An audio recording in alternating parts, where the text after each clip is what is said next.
Tema pertemuan kita pada kali ini, pertemuan yang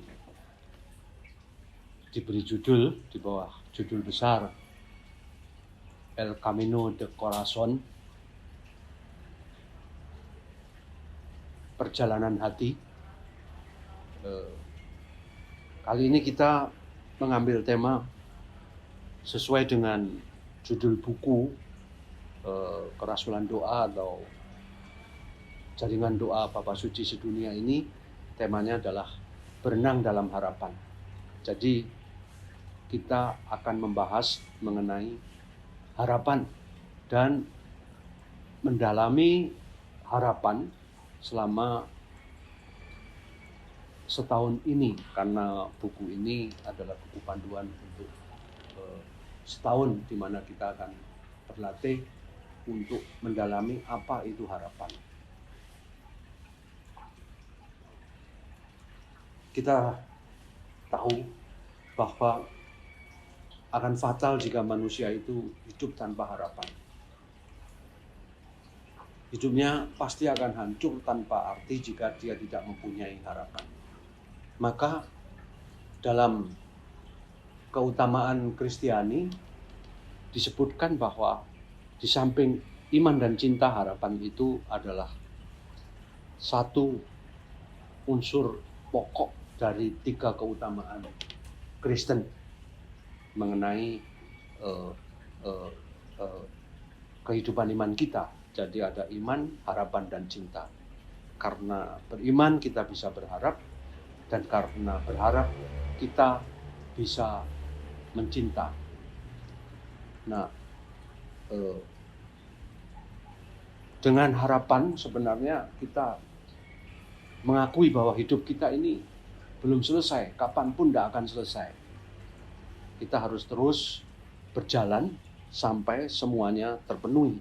Justru karena itulah kita perlu mempunyai harapan. Jadi dengan demikian harapan itu bukan sekedar sesuatu yang ditambahkan pada hidup kita, tetapi syarat dan keharusan yang melekat pada hidup kita. Tanpa harapan sebenarnya akan hilang kemanusiaan kita, juga kekristenan kita. Jadi sekali lagi, harapan itu bukan suatu tambahan dalam hidup kita, tetapi sesuatu yang melekat di samping iman dan cinta tadi. Nah, itulah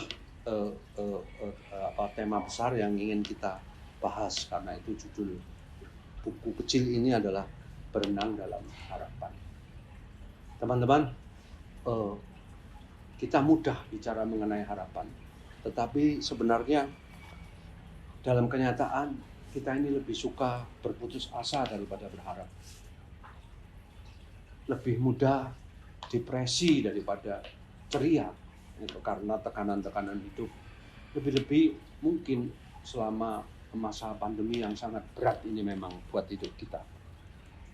2 tahun lebih kita didera oleh pandemi. Sekarang mungkin kita mempunyai harapan, tetapi itu pun masih harus kita pertanggungjawabkan dalam hidup ini. Apakah sungguh kita mampu berharap? Maka betapa pentingnya harapan ini kita gali juga dalam konteks setelah kita mengalami begitu banyak kesulitan, derita, kebangkrutan, krisis selama pandemi ini. Nah, sekarang kita seperti yang kita katakan dalam hidup kerohanian atau hidup kita ini, sebenarnya harapan tak terpisahkan dari iman. Maka tanpa ini sedikit refleksi, kita akan mempunyai harapan yang benar kalau kita mempunyai iman yang kurang lebih benar dan luas gitu. Kalau iman kita sempit, harapan kita juga akan sempit. Itu yang pasti terjadi. Nah, dengan kata lain, iman itu adalah relasi kita dengan Tuhan. Nah, maka kalau kita mempunyai gambaran Tuhan yang sempit, ya, Tuhan Sempit dalam arti misalnya Tuhan yang hanya suka menghukum, Tuhan yang tidak suka akan kegembiraan, keceriaan, Tuhan yang yang menganggap, mengajari kita bahwa dunia ini sia-sia dan sebagainya, maka kita pun akan mempunyai harapan yang muram gitu. Maka kita untuk mempunyai harapan, kita juga harus merubah gambaran kita tentang Tuhan, dan itu sangat diizinkan, saya kira, tidak hanya dalam kehidupan Kristiani, tapi dalam kehidupan setiap orang, setiap umat beragama, bahwa Tuhan itu tidak sesempit seperti yang kita gambarkan. Nah, tidak sekejam seperti yang kita kira, tidak menghukum seperti yang kita pastikan begitu loh. Nah, ini semua yang harus kita rombak supaya kita mempunyai harapan ke depan. Kalau itu kita akan tercekam dan hidup kita menjadi sempit sekali. Nah, itu yang pokok. Nah, apakah memang ada Tuhan yang demikian? Itu jelas ada. Dalam kitab suci diterangkan bahwa Tuhan itu adalah sumber kegembiraan. Dia menciptakan dunia ini juga demi kegembiraan kita, demi keceriaan kita. Dia tidak hanya menciptakan manusia, tetapi apa saja untuk dinikmati manusia. Nah, dalam hidup Yesus sendiri kita lihat bagaimana ia mewartakan kabar gembira, bagaimana ia ceria. Nah, gambaran Tuhan yang ceria ini mesti kita punyai ketika ia menyapa Zakeus. Kita tahu Zakeus yang sangat ingin melihat Tuhan, padahal dia pendek sekali, dia naik ke pohon, terus diajak Yesus, turunlah, hari ini aku mau makan di rumahmu, padahal dia pendosa ya, pemungut cukai. Lalu yang terjadi apa? Zakeus begitu gembira karena Tuhan mau minum bersama dia, makan bersama dia, sampai dia dikecam oleh orang-orang Farisi karena karena mengapa dia mau berkumpul dengan orang berdosa begitu. Maka tapi Yesus tetap mau, karena mau membagikan kegembiraan itu. Dalam perjamuan di Kana dan sebagainya, hal itu juga terjadi, membagikan kegembiraan. Maka Tuhan itu adalah Tuhan yang ceria, dan dengan demikian kita mempunyai harapan untuk boleh bergembira. Jadi ini penting sekali kita sadari. Bahkan misalnya di dalam kitab Amsal itu dikatakan, berikanlah minuman, bahkan minuman keras kepada orang yang akan binasa, dan anggur kepada orang yang susah hati. Biarlah ia minum dan melupakan kemiskinannya dan tidak lagi mengingat kesusahannya. Nah, inilah Tuhan yang menghibur. Dengan demikian kita boleh berharap. Jadi paling penting teman-teman, saudara-saudara, kita mempunyai gambaran atau citra Tuhan yang ceria. Dengan demikian kita juga boleh untuk berharap, dan ini saya kira penting setelah kita didera demikian banyak kegelapan, demikian banyak kesusahan. Kita perlu merubah itu, dan Tuhan pasti akan menggembirakan kita ke masa depan. Saya ingin mengucapkan kata-kata seorang rabi yang terkenal, Rabi Baal Shem Tov. Dia mengatakan, bila Raja Daud dapat menari di hadapan Tuhan, dan untuk itu ia diganjar dengan janji kerajaannya akan berlangsung sampai selamanya, maka kita pun boleh mengambil bagian dalam dunia masa depan beserta kepenuhan gairah dan sukacita kehidupannya. Jadi membangkitkan gairah seperti Nabi Daud yang menari di hadapan Tuhan, kita pun harus demikian. Inilah cara kita menggugah harapan kita. Inilah cara kita memperdalam harapan kita, bahwa kita mempunyai gambaran Tuhan yang memang memberi harapan, bukan Tuhan yang kejam, Tuhan yang mematikan, Tuhan yang menghukum, dan Tuhan yang kehilangan humor kita sama sekali. Jadi harap ini kita perhatikan supaya inilah dasar harapan. Kalau kita mempunyai gambaran yang kelam tentang Tuhan, harapan kita pasti akan kelam. Nah,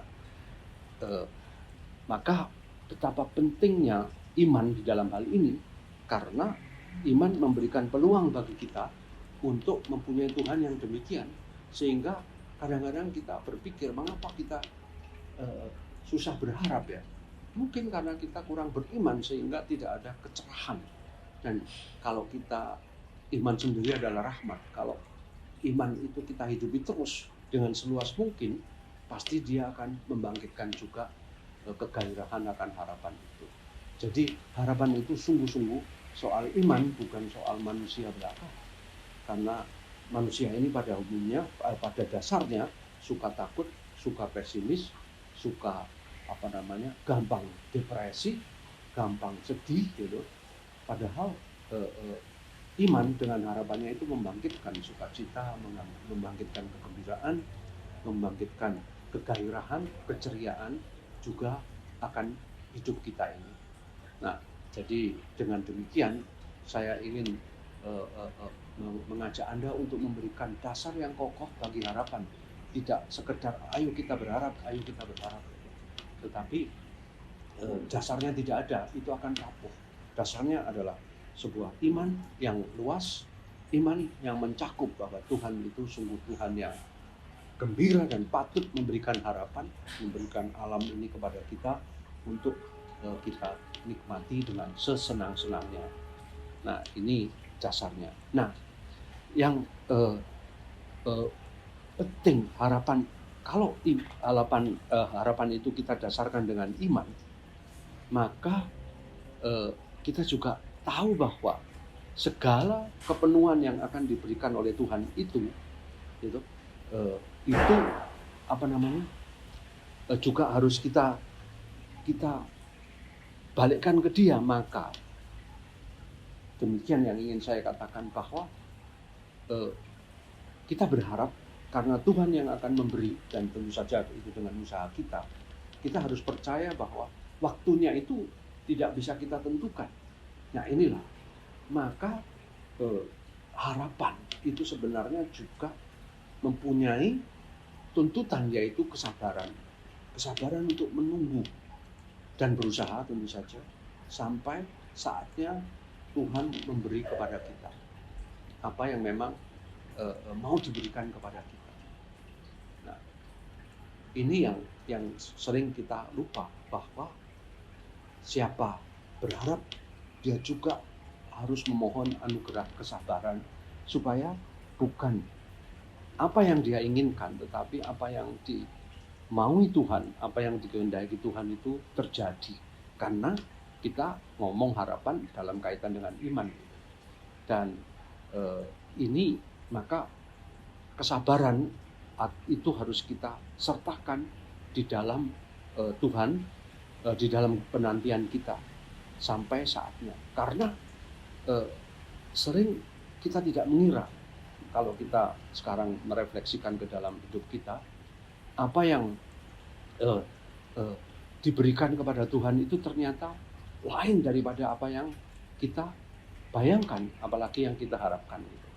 Dan sering jauh lebih besar, gitu. Nah, kalau ada dalam sabda kitab suci yang saya sangat terkesan, kalau kalau Yesus mengatakan, kamu jangan khawatir akan hidupmu, gitu. Lihatlah burung-burung di udara, lihatlah tanaman-tanaman, betapa indahnya, sampai Salomo pun tidak didandani dengan keindahan macam ini. Nah, ini kalau Tuhan mengatakan begini bukan sekedar hiburan ecek-ecek ya, hiburan palsu, tetapi maka Dia mengatakan hari ini cukup untuk hari ini. Jangan memikirkan kesusahan yang lain. Kalau Dia mengatakan demikian, itu pasti Dia mempunyai reserve apa yang tidak diberikan kepada kita. Tapi kita kan sering khawatir gitu. kita sering memikirkan semuanya dari pihak kita, tidak membayangkan bahwa setiap kali Tuhan bersabda, juga ketika itu janji yang belum datang, pasti akan datang sesuatu yang lebih besar yang boleh kita harapkan, yang pasti akan datang boleh kita harapkan. Jadi kalau mengatakan seperti itu, itu hiburan palsu, itu tidak gitu. Pasti ada di dalam pengalaman hidup kita. Maka sekarang kita saatnya untuk benar-benar melatih harapan itu dengan sungguh-sungguh memperdalam iman kita, dan dengan demikian memperluas horizon kita. Nah, saya ingin sebagai penutup ingin sekedar sejenak kembali kepada pengalaman kita. Gampang Anda ngomong harapan, tapi dalam kenyataannya memang sulit. Nah, karena itu melatih harapan itu jangan melatih yang besar-besar. Melatih harapan itu melalui hal-hal yang kecil. Gitu. Kalau pagi hari kita memasang target, jangan yang besar-besar, yang kecil-kecil saja. Terus tercapai enggak? Kalau itu tercapai, berarti sebenarnya kita melampaui suatu tangga untuk naik lagi gitu. Jadi harapan itu sesuai dengan kesabaran untuk menunggu, harus kita latih tahap per tahap dengan pertolongan rahmat Tuhan. Bahwa ternyata bisa ya, kalau kita misalnya contohnya mau menyekolahkan anak kita, tidak ada uang, kurang gitu. Terus kita berharap, tahu-tahu anak kita sudah lulus sarjana. Ini jangan tidak disyukuri sebagai harapan. Nah, kita sering mengeluh kepada Tuhan, kok nggak ada wujudnya ya gitu ya. Padahal Tuhan itu memberi wujud itu, kita akan terkejut. Seorang guru pernah mengatakan, bagaimana sayangnya seorang guru ini, anak saya kok sarjana semua ya, dari mana gitu loh. Nah, ini dari mananya itu yang harus kita syukuri. Dan dengan demikian kita mempunyai pengalaman untuk berpijak ke masa depan atas dasar apa yang kita punyai di belakang juga, bahwa begitu banyak pertolongan Tuhan yang kita pikirkan, kalau kita pikirkan kembali tidak mungkin terjadi, tapi terjadi. Dari siapa itu? Saya hanya seorang guru yang tidak terlalu mempunyai banyak uang, anak saya sekarang sarjana, sudah enak hidupnya, mapan. Nah, itu dari mana? Kalau dihitung uang sehari-hari saja nggak cukup, tapi nyatanya ada. Nah, inilah cara Tuhan bekerja bagaikan biji sesawi yang tahu-tahu tumbuh besar. Inilah harapan. Maka saya kira kita seperti itu. Dan yang ingin saya garis bawahi juga, hidup kita ini sering berbeban karena kita memasang ekspektasi, cita-cita yang terlalu tinggi gitu loh. Tuhan itu tidak pernah memberi beban berat hidup kita. Karena itu, kalau kita merasa bahwa beban hidup kita yang berat, kita harus mengoreksi. Jangan-jangan ekspektasi kita terlalu tinggi gitu. Maka ekspektasi ini kita serahkan kepada Tuhan, nanti beban hidup ini akan meringan sendiri. Gitu. Perjalanan hidup kita menjadi lebih mudah dan ringan. Maka salah satu hal praktis yang ingin saya katakan yaitu tadi, mensyukuri apa yang sungguh tidak kita kira terjadi, seperti contoh guru itu tadi, dan menjauhkan ekspektasi dari hal-hal yang terlalu tinggi, sehingga kita bisa berjalan dalam harapan dengan ringan beban pundak kita. Tuhan tidak pernah memberikan itu. Maka sebagai penutup, saya ingin mengutipkan doa ini, tetapi sebelumnya saya ingin juga menggarisbawahi bahwa buku ini dimaksudkan nanti Romo Sakti yang seorang spiritual dari Roma ini akan membimbing kita bagaimana memakai buku ini, melatih harapan dalam hidup sehari-hari. Jadi buku ini berenang dalam harapan. Tapi sebagai penutup saya ingin membacakan salah satu doa yang saya susun sehubungan dengan tema ini, yang saya beri judul Menengok Kembali. Ini saya ringkaskan juga dari apa yang sudah saya katakan tadi. Tuhan, bila ku tengok kembali hari-hari, bulan-bulan, dan tahun-tahun di belakangku, aku harus mengaku Banyak yang aku mau ternyata tidak terjadi seperti harapanku. Bila ku kenang kembali apa yang terjadi, apa yang kuharapkan berhasil ternyata gagal. Apa yang kudamba memberi kepuasan ternyata menenggelamkanku ke dalam kekecewaan. Apa yang kuimpi-impikan menghibur aku dengan kebahagiaan ternyata lebih melumuriku dengan penderitaan. Tuhan, apa-apa yang aku rencanakan ternyata membentang jadi berantakan. Tuhan, tidak ada gunanya sekarang aku mengeluh. Aku ingin berhenti dengan ratapanku di hadapan-Mu. Aku ingin menenangkan hatiku. Namun, di hari-hari mendatang, berikanlah kepadaku kekuatan untuk menanggung apa saja yang tidak aku inginkan dan harapkan. Aku percaya Engkau akan menemani aku untuk selalu membenarkan dan memurnikan keinginanku, rencanaku, dan harapan-harapanku. Tuhan, tolonglah aku untuk meletakkan kepercayaanku kepadamu. Itulah teman-teman, moga-moga ini boleh menjadi bekal permenungan kita untuk menggali harapan dan berenang dalam harapan. Terima kasih.